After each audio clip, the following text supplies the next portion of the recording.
4 కాయలు తీసుకుని మీడియం సైజ్వి దాన్ని బాగా కడిగేసి ముచ్చుకలు అటు ఇటు కట్ చేసి పీల్ చేసా. అంటే బాగా ఎండబెట్టి ఐ మీన్ తడ ఆరిన తర్వాత పీల్ చేసి మధ్యలో జీడి తీసేసి చిన్న చిన్న ముక్కల కింద కట్ చేసా.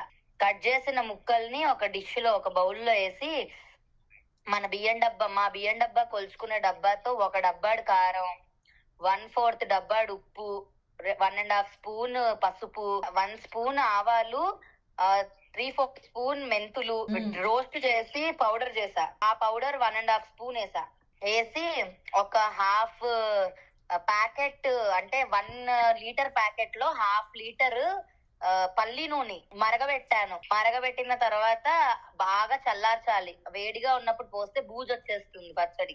బాగా చల్లార్చిన తర్వాత ఆ నూనె మొత్తం ఈ మిశ్రమంలో కలిపేసి ఇంకో చిన్న దానిలో కొంచెం నూనె, ఇంగువ, ఎండుమిరపకాయలు, ఆవాలు పోపేసి కలిపేసా. ఇది మెంతి బద్దలు అన్నావు, మెంతులే లేవు. అదేంటి మెంతులు రోస్ట్ చేసేసా కదా. ఏంటా కొంచెమా? మెంతులు ఎక్కువ వేస్తే చేదొస్తుందర్రా.